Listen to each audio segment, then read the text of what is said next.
नमस्कार, आप देख रहे हैं टॉप एजेंडा। मैं हूं आपके साथ उन्नति भटनागर। बुलेटिन का आगाज बड़ी और महत्वपूर्ण खबर के साथ। सीएम योगी आदित्यनाथ आज 3 जिलों का दौरा करेंगे। मुरादाबाद, रामपुर और मैनपुरी का दौरा करेंगे सीएम। मुरादाबाद में प्रबुद्ध जन सम्मेलन को संबोधित करेंगे। रामपुर में बीजेपी प्रत्याशी के पक्ष में जनसभा करेंगे। मैनपुरी में रघुराज शाक्य के समर्थन में रैली करेंगे। तो ये बड़ी जानकारी आपको दे दें। उपचुनाव के रण के लिए लगातार सीएम योगी आदित्यनाथ आज भी 3 जिलों का दौरा करते नजर आएंगे, जहां मुरादाबाद, रामपुर और मैनपुरी का दौरा करेंगे। इस दौरान मुरादाबाद में प्रबुद्ध जन सम्मेलन को संबोधित करेंगे जहां सीएम योगी। तो पूरा उनका मिनट टू मिनट कार्यक्रम आपको समझा देते हैं। सुबह 10 बजे लखनऊ अमौसी एयरपोर्ट से वो रवाना होंगे और इसी के साथ सुबह 11 बजे मुरादाबाद में प्रबुद्ध जन सम्मेलन में शामिल होंगे। सुबह 11:30 बजे विकास परियोजनाओं का लोकार्पण शिलान्यास करेंगे। दोपहर 1 बजे के करीब रामपुर विधानसभा उपचुनाव में जनसभा करेंगे। दोपहर 3:15 पर मैनपुरी लोकसभा उपचुनाव में जनसभा होगी। शाम 4:15 पर हेलीपैड मैनपुरी से रवाना होंगे। शाम 4:45 पर आगरा खेरिया एयरपोर्ट से रवाना होंगे। शाम 5:30 बजे अमौसी एयरपोर्ट लखनऊ वापस पहुंचेंगे सीएम योगी आदित्यनाथ। तो ये पूरा उनका मिनट टू मिनट कार्यक्रम आपको बताया है। देखिए, उपचुनाव है रामपुर में, मैनपुरी में उपचुनाव है, जहां एक लोकसभा सीट और एक विधानसभा सीट, और दोनों ही बेहद ही ज्यादा महत्वपूर्ण है भारतीय जनता पार्टी के लिए फतेह करना, क्योंकि कहीं ना कहीं साख का सवाल है, क्योंकि शुरू से ही समाजवादी पार्टी का कब्जा रहा है और ऐसे में बीजेपी के लिए ये बड़ा चैलेंज होगा कि बीजेपी इस किले को फतेह करे। और इसके लिए देखिए, सीएम योगी आदित्यनाथ प्रचार प्रसार के लिए मैदान में उतर रहे हैं। आज भी जनसभाएं करेंगे। जनसभा के जरिए वोट की अपील करेंगे। प्रत्याशियों के लिए खासतौर से वोट की अपील की जाएगी और इसी के लिए खास दौरा है। मुरादाबाद भी जाना है आज सीएम योगी आदित्यनाथ को, जहां प्रबुद्ध जन के साथ वो संवाद भी करते नजर आएंगे। तो विशेष कार्यक्रम निर्धारित है सीएम योगी आदित्यनाथ के। अब उपचुनाव में बेहद ही कम समय बचा हुआ है और इसके लिए तैयारियां जो है और ज्यादा तेज हो चली हैं और इन्हीं तैयारियों के अनुरूप सीएम योगी आदित्यनाथ भी पूरी मुस्तैदी के साथ मैदान में डटे हुए हैं। पूरी कोशिश है कि भारतीय जनता पार्टी का परचम ही लहराए और इसके लिए सीएम योगी आदित्यनाथ उपलब्धियों को गिना रहे हैं, साथ ही साथ बड़े वादे भी किए जा रहे हैं इस उपचुनाव के जरिए भी। तो देखिए, पूरा उनका मिनट टू मिनट क्या कार्यक्रम है, कहां कहां सीएम योगी आदित्यनाथ आज जाने वाले हैं, पूरी जानकारी आपको दे रहे हैं। जहां 3 जिलों का दौरा है, मुरादाबाद जाएंगे, मैनपुरी और रामपुर में दौरा करेंगे और इस दौरान रामपुर और मैनपुरी की अगर बात की जाए तो दोनों ही जगह प्रचार प्रसार करते नजर आएंगे। तो मैनपुरी लोकसभा सीट पर भी उपचुनाव हो रहा है। नेताजी के निधन के बाद ये सीट खाली हुई है।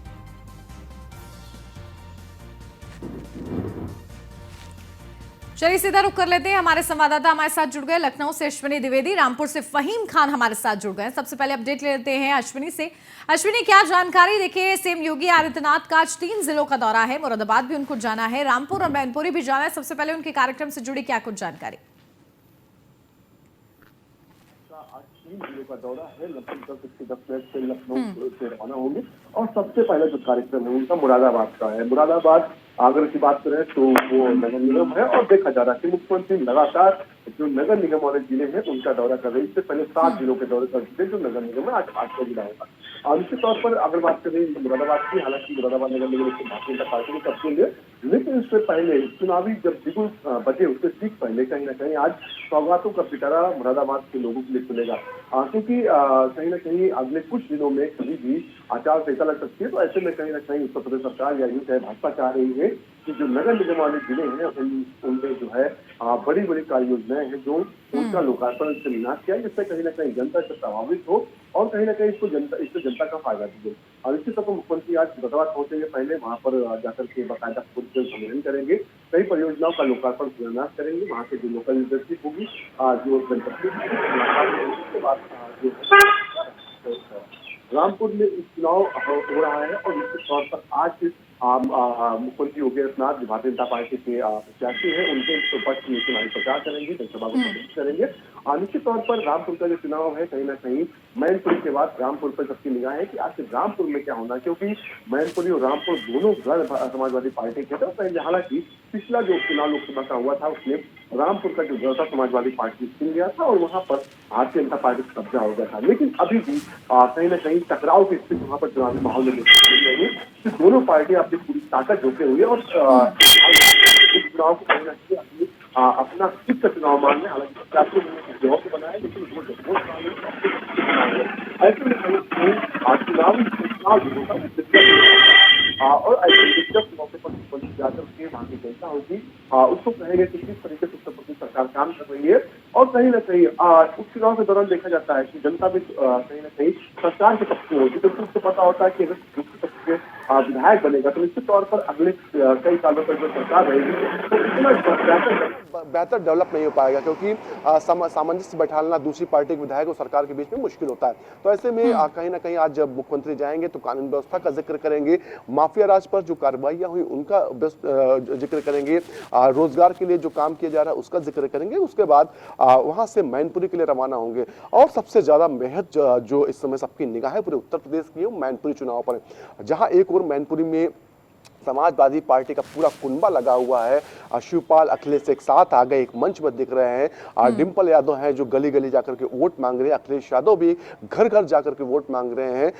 वहीं दूसरी ओर शिवपाल यादव लगातार भावुक अपील कर रहे हैं।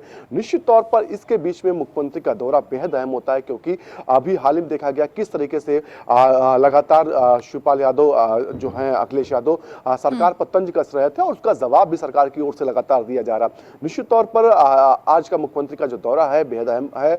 और जब बिल्कुल, और देखिए उपचुनाव के लिए कम समय बचा है और इसी के चलते अश्विनी तैयारियां जो हैं जोरों पर हैं। सीएम योगी आदित्यनाथ खुद मैदान में उतर रहे हैं। फहीम, क्या जानकारी, रामपुर भी आना है आज सीएम योगी को? जी देखिए, बिल्कुल रामपुर आज अपने मुखिया के लिए पलके बिछाए बैठा है। रामपुर आज आएंगे योगी आदित्यनाथ जी और आने के बाद जनसभा को संबोधित करेंगे। रामपुर के अंदर जो उपचुनाव है उसमें पूरी फौज मंत्रियों की उतरी हुई है। आदि सरकार रामपुर के अंदर है और सरकार के मुखिया योगी आदित्यनाथ आज 1 बजे के लगभग अजीतपुर सिविल लाइन रामपुर थाना क्षेत्र में जो वो हैं यहाँ पहुंचेंगे और पहुंचने के बाद जनसभा को संबोधित करेंगे। और इस दौरान वो कुछ घोषणाएं भी कर सकते हैं, कुछ योजनाएं और परियोजनाओं को जिक्र कर सकते हैं। और रामपुर का एक बहुत बड़ा घराना है नवाब परिवार, जिसको कल 6 साल के लिए कांग्रेस से निष्कासित किया गया था।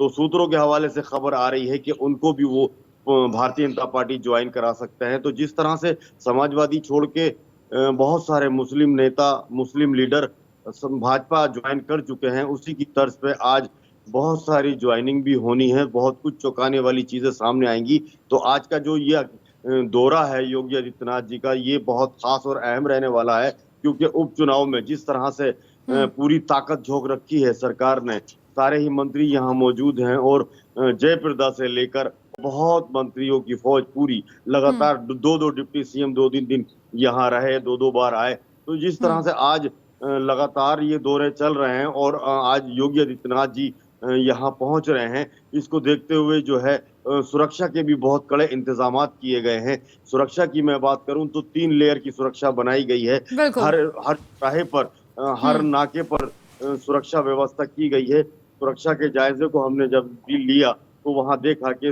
व्यापक इंतजाम है और ड्रोन से भी, यानी कि त्रिनेत्र से भी। बिल्कुल, देखिए फहीम, ये देखना होगा किस तरीके से प्रचार प्रसार में क्या कुछ महत्वपूर्ण बातें रहती हैं, और जैसा कि आपने जिक्र किया कि वो पार्टी ज्वाइन कराते हैं कि नहीं और कुनबा किस तरीके से बढ़ता है बीजेपी का, ये देखना होगा। बहुत शुक्रिया फहीम आपका। अश्विनी, बने रहिए आप हमारे साथ और बढ़ते हैं आगे। आज लखनऊ का दौरा करेंगे रक्षा मंत्री राजनाथ सिंह, जहां नवनिर्मित फ्लाईओवर का लोकार्पण करेंगे राजनाथ सिंह। पीडब्ल्यूडी मंत्री जितिन प्रसाद भी कार्यक्रम में शामिल होंगे। केंद्रीय राज्य मंत्री कौशल किशोर कार्यक्रम में शामिल होंगे। सरोजनी नगर विधायक राजेश्वर सिंह भी मौजूद रहेंगे। तो ये बड़ी जानकारी आपको दे रक्षा मंत्री राजनाथ सिंह का खास दौरा, और इस दौरान पीडब्ल्यूडी मंत्री जितिन प्रसाद का भी कार्यक्रम रहेगा शामिल होने का, जहां नवनिर्मित फ्लाईओवर का लोकार्पण करना है आज रक्षा मंत्री राजनाथ सिंह को। पीडब्ल्यूडी मंत्री इस दौरान मौजूद रहेंगे। केंद्रीय राज्य मंत्री कौशल किशोर कार्यक्रम में शामिल रहेंगे। सरोजनी नगर के विधायक राजेश्वर सिंह भी मौजूद रहेंगे। तो आज विशेष दौरा है लखनऊ का रक्षा मंत्री राजनाथ सिंह का, और इस दौरान नवनिर्मित फ्लाईओवर का लोकार्पण करेंगे रक्षा मंत्री राजनाथ सिंह। पीडब्ल्यूडी मंत्री भी इस दौरान मौजूद रहेंगे, जितिन प्रसाद। सरोजनी नगर से विधायक राजेश्वर सिंह मौजूद रहेंगे। केंद्रीय राज्य मंत्री कौशल किशोर भी इस कार्यक्रम का हिस्सा रहेंगे। अपडेट लेते हैं, हमारे संवाददाता अश्विनी हमारे साथ बने हुए हैं। अश्विनी, क्या जानकारी? देखिए, आज ये बड़ा कार्यक्रम है, रक्षा मंत्री राजनाथ सिंह का भी दौरा है, इसी के लिए कई बड़ी हस्तियां जो है मौजूद रहेंगी इस कार्यक्रम में, क्या कुछ अपडेट? बिल्कुल, आज देश के रक्षा मंत्री लखनऊ के सांसद राजनाथ सिंह लखनऊ में होंगे। जो बंगला बाजार से जो बिजनौर के लिए पुल बना उसका उद्घाटन जो है रक्षा मंत्री के द्वारा किया जाएगा। निश्चित तौर पर इस दौरान उत्तर प्रदेश के जो पीडब्ल्यूडी मंत्री हैं जितेंद्र प्रसाद मौजूद रहेंगे। इसके अलावा केंद्रीय राज्य मंत्री कौशल किशोर मौजूद रहेंगे। साथ ही साथ जो स्थानीय क्षेत्रीय विधायक हैं राजेश्वर सिंह वो मौजूद रहेंगे। इसके अलावा तमाम जो विधायक हैं और मंत्री के मौजूद रहने की संभावना है। निश्चित तौर पर ये जो फ्लाईओवर बना है कहीं ना कहीं इससे जो बंगला बाजार से बिजनौर जाने वाले लोग हैं उनके लिए राहत हो, क्योंकि कम से कम 8 से 10 किलोमीटर का चक्कर है जो कम पड़ जाएगा। और कहीं ना कहीं इस जो पुल की जो मांग काफी लंबे अरसे से हो रही थी और पिछले 2 सालों से इस पर काम हो रहा था और अब बनके तैयार हो गया और आज इसका उद्घाटन जो है देश के रक्षा मंत्री और लखनऊ के सांसद राजनाथ सिंह के द्वारा होगा। जी बिल्कुल ठीक है अश्विनी, आप नजर बना के रखिएगा, बहुत शुक्रिया आपका। बढ़ते आगे, बरेली से अब खबर, जहां पुलिस मुठभेड़ में 25,000 का इनामी बदमाश गिरफ्तार। जवाबी कार्रवाई में बदमाश के पैर में गोली लग गई। पुलिस ने चेकिंग के दौरान बदमाश को अरेस्ट किया है। जहां विथरी चैनपुर थाना क्षेत्र के बछौली ग्राम में ये मुठभेड़ हुई है। तो देखिए, पुलिस मुठभेड़ में 25,000 का इनामी बदमाश गिरफ्तार हुआ है, पुलिस के हत्थे चढ़ा है। जवाबी कार्रवाई में बदमाश के पैर में गोली लग गई। जहां विथरी चैनपुर थाना क्षेत्र के कछौली ग्राम में ये मुठभेड़ हुई है। तो पुलिस ने चेकिंग के दौरान बदमाश को अरेस्ट किया है। विथरी चैनपुर थाना क्षेत्र के कछौली ग्राम में ये मुठभेड़ हुई है।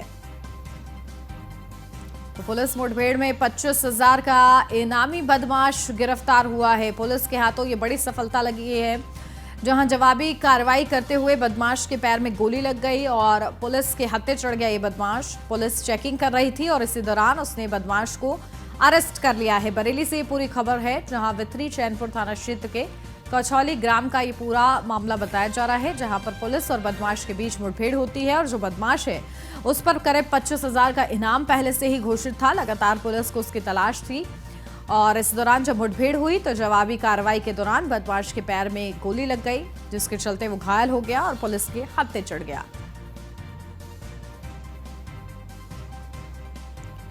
विथरी चैनपुर थाना क्षेत्र के कछौली ग्राम में ये मुठभेड़ हुई है।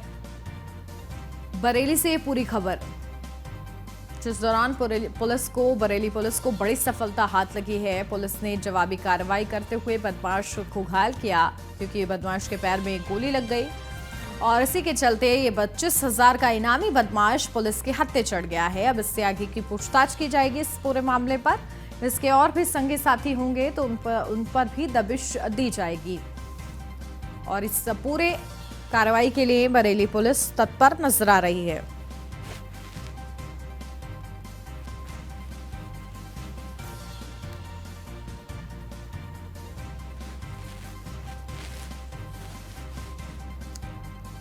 तो देखिए, बरेली से पूरी खबर आपको बताई है, जहां पुलिस और बदमाश के बीच मुठभेड़ हुई है। 25,000 का इनामी बदमाश गिरफ्तार हुआ है, पुलिस के हत्थे चढ़ा है। जवाबी कार्रवाई में बदमाश के पैर में गोली लगी। तो वहीं पुलिस ने चेकिंग के दौरान बदमाश को अरेस्ट कर लिया है। विथरी चैनपुर थाना क्षेत्र के कछौली की ये पूरी घटना बताई जा रही है और तस्वीरें आपको दिखा रहे हैं। जल्दी गाड़ी मंगाओ पहले, फटाफट गाड़ी मंगा लो, फटाफट जल्दी गाड़ी में डालो। जल्दी गाड़ी मंगाओ पहले, फटाफट। आज दिनांक 1 दिसंबर 2022 को थाना क्षेत्र विथरी चैनपुर में कछौली पुलिया पर संदिग्ध व्यक्तियों की चेकिंग के दौरान एक व्यक्ति जो कि बुलेट बाइक पर था, उस व्यक्ति को रोका गया तो व्यक्ति नहीं रोका और उस पुलिस पर फायरिंग करते हुए व्यक्ति भागा। कछौली पुलिया पर वो भागते समय उसकी बुलेट बाइक फिसली और वह व्यक्ति पुल से उतरकर भागकर उसने पुनः पुलिस पर फायर किया। जवाबी कार्रवाई में आत्मरक्षा में पुलिस ने जब फायर किया तो उसके बाएं पैर पर चोट आई और इस व्यक्ति को प्राथमिक उपचार के लिए CHC में भर्ती करवाया गया। इस व्यक्ति की पहचान रहमत उर्फ मूसा, ग्राम धंतिया, थाना फतेहगंज पश्चिमी के रूप में हुई है। ये व्यक्ति 23 नवंबर को हुई एक 6 लाख की लूट की घटना में वांछित था। 25,000 का इनामी था और इस व्यक्ति को CHC से जिला अस्पताल रेफर किया जा रहा है। हम अग्रिम कार्रवाई थाना विथरी चैनपुर द्वारा की जा रही है। इस व्यक्ति के पास से 2 जिंदा कारतूस 2 खोखे, 2 खाली खोखे और एक पौनिया और एक बुलेट बाइक बरामद हुई। अपडेट देते हैं, हमारे संवाददाता अभिषेक हमारे साथ जुड़ गए बरेली से। अभिषेक, क्या जानकारी? देखिए, बड़ी गिरफ्तारी हुई है बदमाश की, क्या कुछ अधिकारियों की तरफ से कहा गया है आगे? जी आपको बता दें 25,000 रुपए का इनामी बदमाश था जिसकी पुलिस काफी दिनों से तलाश कर रही थी। देर रात बिचरी चैनपुर थाना क्षेत्र में ग्राम कचौली के पास जब पुलिस चेकिंग कर रही थी तो उस बदमाश को रोका गया।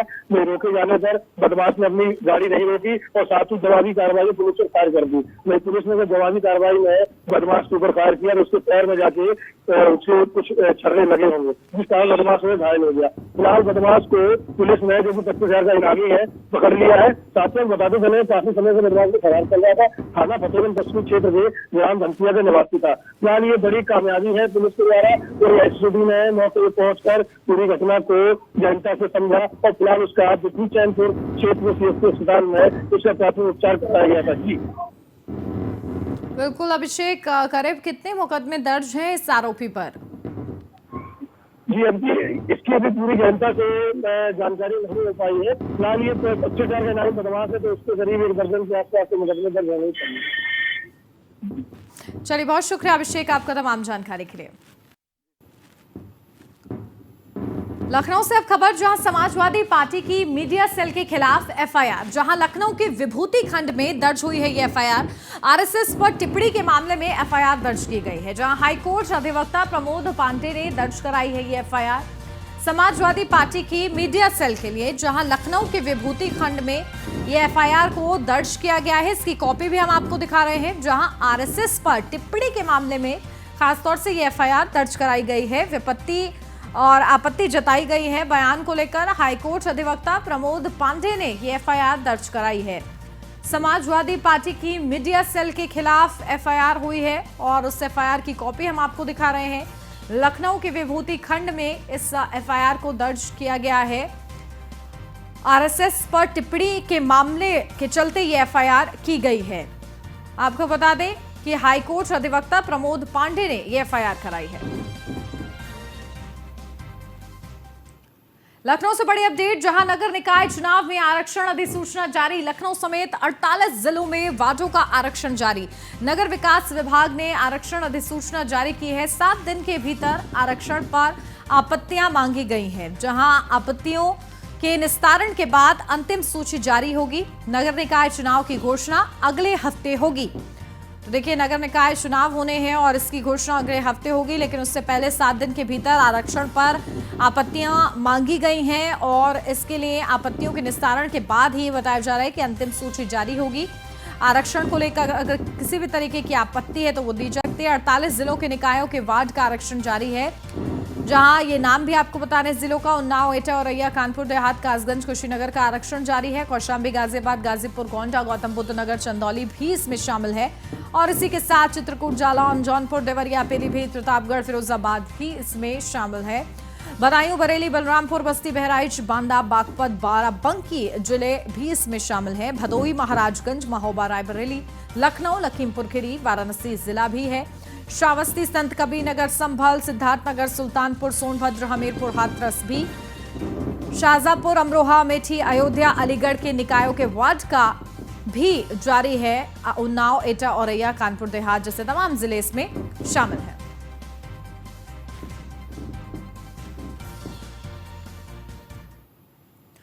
और 48 जिलों के निकायों के वार्ड का आरक्षण जारी है, जहां शाहजहांपुर, अमरोहा, अमेठी, ये तमाम 48 जिले हमने आपको बताए हैं। इसी के साथ मैनपुरी से ये बड़ी खबर, सपा नेता धर्मेंद्र यादव की पुलिस से झड़प हो गई और कार्यकर्ताओं की गाड़ी की चेकिंग से नाराज हो गए धर्मेंद्र यादव और इसी के दौरान उनकी झड़प हो गई है, जहां पुलिस पर अत्याचार करने का उन्होंने आरोप लगाया है। कुरावली क्षेत्र का ये पूरा मामला बताया जा रहा है।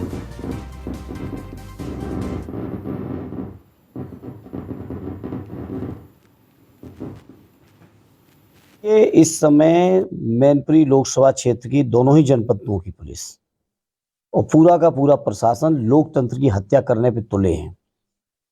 जितने भी राजनीतिक कार्यकर्ता हैं, समाजवादी पार्टी के संबंधित या जो लोग समाज के संभ्रांत लोग हैं, भले ही वो दल से वास्ता न रखते हो, हर घर पर या तो पुलिस के छापे पड़ रहे हैं या पुलिस के लोग उनको थाने में बुला रहे हैं या पुलिस के लोग फोन करके धमका रहे हैं।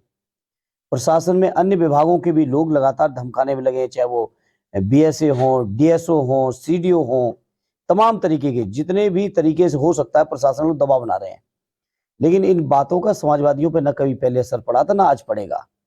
और ये लोकतंत्र की हत्या करना चाहते हैं बीजेपी के लोग, जो मैनपुरी की जनता किसी भी कीमत पे नहीं होने देगी। जिले की पुलिस कई समाजवादी लोगों को उठाकर थाने में बंद कर रही है, जबकि उनके ऊपर कोई अपराध नहीं है, उसके बावजूद भी केवल दबाव की राजनीति हो रही है। कोशिश कर रहे हैं, क्योंकि मुख्यमंत्री जी ने प्रशासन से ही वोट मांगा है। देखिए, मुजफ्फरनगर से अब खबर, जहां चंद्रशेखर आजाद खतौली में करेंगे प्रचार। 17 गांव में चंद्रशेखर का ताबड़तोड़ चुनावी कार्यक्रम है, जहां एसपी, आरएलडी, एएसपी प्रत्याशी के लिए प्रचार करेंगे। मुजफ्फरनगर में चंद्रशेखर आजाद 17 गांव में चंद्रशेखर का ताबड़तोड़ चुनावी कार्यक्रम है। खतौली की सीट पर भी उपचुनाव है और देखिए इसके लिए एसपी, आरएलडी, एएसपी प्रत्याशी के लिए प्रचार करेंगे। ताबड़तोड़ प्रचार के कार्यक्रम निर्धारित किए गए हैं। चंद्रशेखर आजाद ने बड़ी जिम्मेदारी संभालते हुए वो खतौली में प्रचार करेंगे। 17 गांव में चंद्रशेखर का ताबड़तोड़ चुनावी कार्यक्रम निर्धारित किया गया है, जहां वो एसपी, आरएलडी, एएसपी प्रत्याशी के लिए प्रचार करेंगे। वोट की अपील भी करते नजर आएंगे।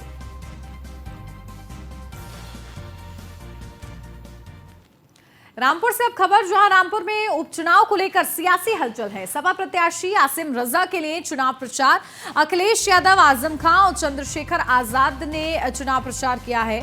सपा अध्यक्ष अखिलेश यादव ने जनसभा को संबोधित किया। अखिलेश यादव ने बीजेपी सरकार पर तंज भी कसा है।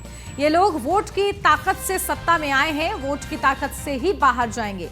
लखीमपुर में गाड़ी से रौंद कर किसान की जान ले ली गई, ये अखिलेश यादव का कहना था। अब ये चुनाव जिताए बीजेपी की सरकार नहीं बचेगी। यूपी के डिप्टी सीएम सिपाही का ट्रांसफर नहीं करा सकते हैं। हम ऑफर दे रहे हैं, 100 विधायक लाओ, हम सरकार बनवा देंगे। आजम खां को यूनिवर्सिटी बनाने की सजा मिल रही है। अखिलेश यादव की ये तमाम वो बातें जिसने सियासी हलचल को और ज्यादा तेज कर दिया है। तो देखिए, रामपुर में भी उपचुनाव होने हैं और उससे पहले तापमान बहुत ही ज्यादा बढ़ा हुआ है दोनों ही तरफ से, जहां अखिलेश यादव, आजम खान ने आसिम रजा के लिए प्रचार प्रसार किया है। और इस दौरान जो बड़ी बातें कही गई हैं अखिलेश यादव की तरफ से, वो आपको बता रहे हैं। जहां यूपी के डिप्टी सीएम सिपाही का ट्रांसफर नहीं करा सकते हैं, हम ऑफर दे रहे हैं कि 100 विधायक लाओ, हम सरकार बनवा देंगे। आजम खां को यूनिवर्सिटी बनाने की सजा मिल रही है। 2 डिप्टी सीएम घूम रहे हैं, आपने देखा होगा, जगह जगह आ रहे हैं, वो कहते हैं हम लोग माफिया हैं, हम लोग अपराधी कहते हैं। वो दोनों इस चक्कर में कि कब मुख्यमंत्री बन जाए। मैंने पहले भी ऑफर दिया, मैं आदरणीय आजम खान साहब से कहता हूं कि रामपुर से भी ऑफर देके जा रहा हूं मैं, लाओ अपने 100 विधायक, हम 100 विधायक आपके साथ तैयार है, सरकार बना लो और मुख्यमंत्री बन जाओ। क्या डिप्टी सीएम बने घूम रहे हो? डिप्टी सीएम ने क्या रखा है बताओ? जो अपने विभाग के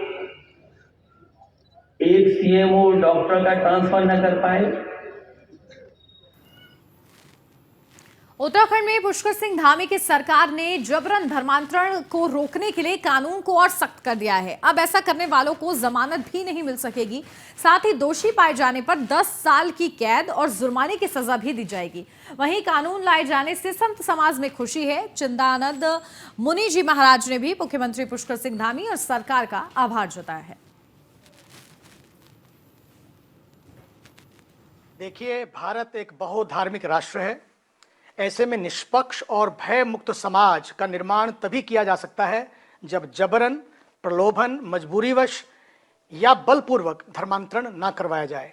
तभी संस्कारी समाज का अस्तित्व संभव है और सबका अस्तित्व संभव है। बलपूर्वक धर्म परिवर्तन अर्थात व्यक्ति की आत्मा का परिवर्तन, जबरदस्ती धर्म परिवर्तन का मतलब है सबकी निजता का परिवर्तन, किसी को जड़ों से काट देना, किसी मां को ही बदल देना। यार, ये तो ऐसा है बिल्कुल। इसलिए ये ऐसा अधिकार किसी को भी नहीं है। किसी धर्म और संप्रदाय को छोड़कर दूसरे के साथ जुड़ना इतना आसान नहीं होता है। धार्मिक पहचान का परिवर्तन अर्थात अपने आप का परिवर्तन है। जबरन धर्मांतरण प्रतिबंधित करके माननीय मुख्यमंत्री श्री पुष्कर सिंह धामी जी ने बहुत बड़ा काम किया है। इससे समाज सुरक्षित रहेगा, समाज की स्वतंत्रता और सम्मान सुरक्षित रहेगा। और फिर किसी को छल से, बल से या कोई दल से इस तरह के काम करे, ये कोई समस्या का हल नहीं है। समस्या का हल तभी है जब हम मिलकर समाज में अपने संविधान में जो कहा है उसके अनुरूप चलें। संविधान ही इस देश का समाधान है। दूसरी बात, मुझे तो लगता है कि जबरदस्ती धर्मांतरण निश्चित रूपेण मानिए ये हिंसा है, हत्या है, पाप है और अपराध है। This is a emotional crime. और इसी के साथ इस बुलेटिन में मेरे साथ फिलहाल बस इतना ही। खबरों का सिलसिला आगे भी जारी है। आप देखते रहिए न्यूज़ 1 इंडिया।